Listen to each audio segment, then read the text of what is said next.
can't pour from an empty cup. And before you give love to anybody else, you have to truly love yourself. And I think the easiest way to love yourself as a man is to be proud of yourself. And to be proud of yourself, you have to decide who you want to be inside of the metaverse, inside of the matrix. You decide the character you want to be and try your best to achieve it. Why do you think people struggle with being proud of themselves?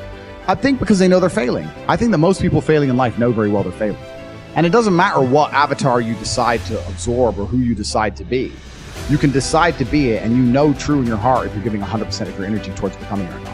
Doesn't matter if you want to become a famous musician, doesn't matter if you want to become a bodybuilder, doesn't matter if you want to become a pro fighter, doesn't matter what you want to be, you know in your heart if you're actually trying it. You have to decide what you want to be and try and become it. And a lot of the people who are genuinely unhappy or miserable in their hearts know they're not trying it. Well, and I think they also focus on what everyone else is doing right or wrong and then judging outward, and everyone's like focused on this outward reflection of like what that person has versus what they don't have. It's all just like this cycle of negativity. Completely. And it's just, if we found ourselves, especially with social media nowadays, we found ourselves like most people, because maybe they're not mentally strong enough to understand like, oh, wait, I need to create my own value instead of looking outwards. How do you think we fix it? Successful is all about self-definition, which is what I was saying at the beginning. You have to decide who you want to be. And if you wanted to be Joe Schmo and you pull it off, then you'll be a pretty happy, content person. Decide who you want to be. I think people who are miserable, it's the gap between their expectations and their reality. That's where the misery lies. Yeah. My expectations were always enormously high.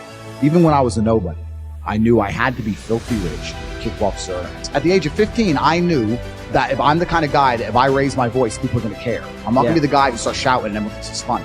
I know I'm going to be the kind of guy who's genuinely a formidable opponent in all realms of human endeavor. I know I'm going to have money.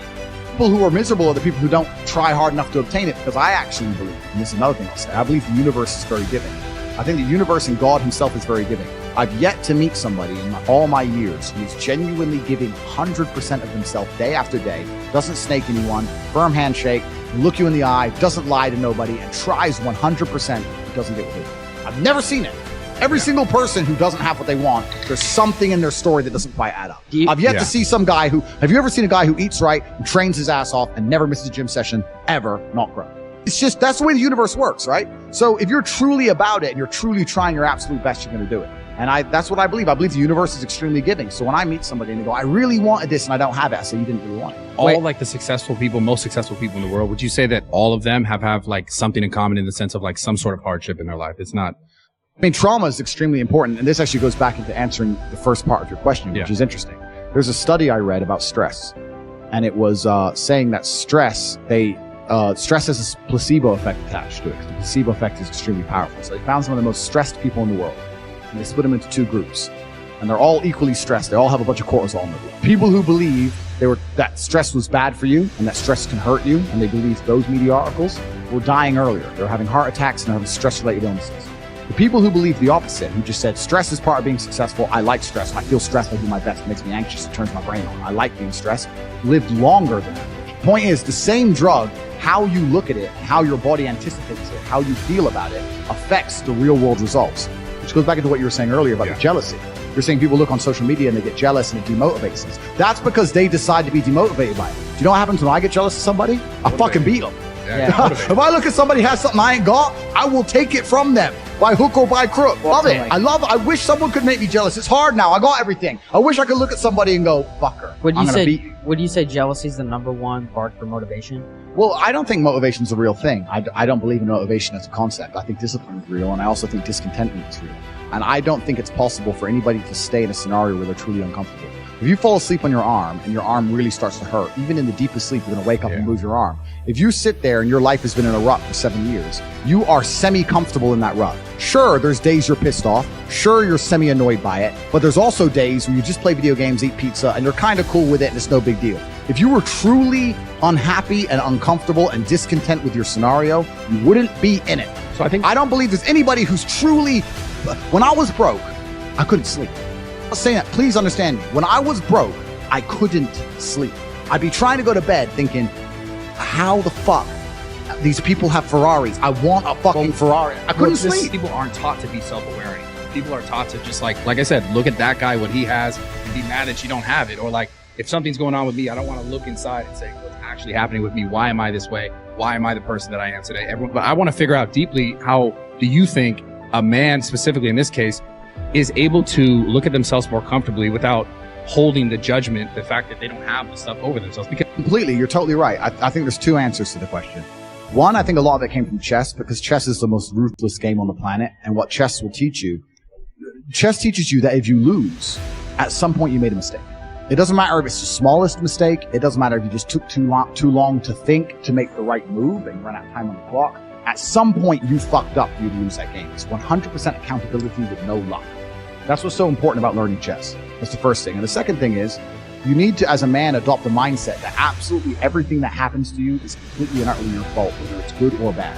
Most men don't have that. When the Matrix was attacking me and they were destroying me, and they're calling up my exes trying to get fake fucking charges on me and put me in jail, when they closed my bank accounts and I used $10, $11 million, when they ban me across all social medias and lie about me, when they harass my family, I'm sitting there going, this is my fault. All of this is me. I got here. It's my fault. I'm not going, that was unfair. It was orchestrated. The NGOs worked against me. Because that is not helpful. So it's accountability. It's 100% accountability in all things. But also when I go out there and I start the Bugatti, it's like, that's me. This is my fault. The car is my fault, and the big house is my fault, and everything that ever goes wrong is my fault. Yeah, absolutely. You have to take complete and utter accountability for everything. You can't make excuses ever. Yeah. There's never an excuse. And you're right. People try and put things on the outwards on the outside. It's interesting. I remember watching Forrest Gump about 5 years ago. I was on a plane. I can't remember where I was flying. And the beginning of Forrest Gump has a scene in it when he's sitting on the bench at the beginning.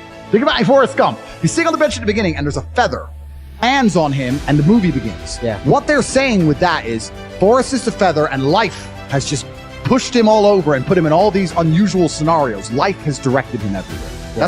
That's what it's saying. Sure. And if you're going to be the guy and you're going to allow life to happen to you, and you're not going to happen to life, then you're at mercy of the wind. Perhaps it might work out okay, but it might not, right?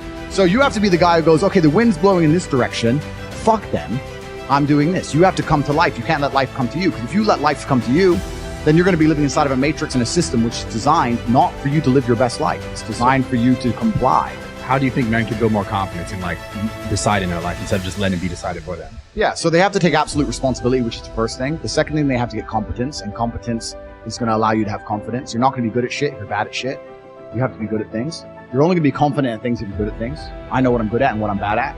So you have to go out there and take risks, and you have to make mistakes, and you have to risk it all. And once again, this comes down to competition. I think competition is such an important thing in the mastering world. I grew up in the chess world, and I went in the fighting world. It was all extremely competitive. It's competition driven. You can't make excuses. If I sit here and say I lost the fight, cool, you lost the fight. But I lost the fight, but my gloves, when they were wrapped up, my hand was hurting, and then they excuses. Like, you have to understand that excuses don't matter. Nobody cares. Life's binary. Winners or losers. And you just have to take absolute responsibility for it. People are so caught up when things happen. This is why this happened to me, because of this, because of my childhood, because of my past trauma, because of my life, whatever. Yeah. But people are so not taught to look inwards and go towards those things. Well, I think playing victim is it's an easy way out. Yeah.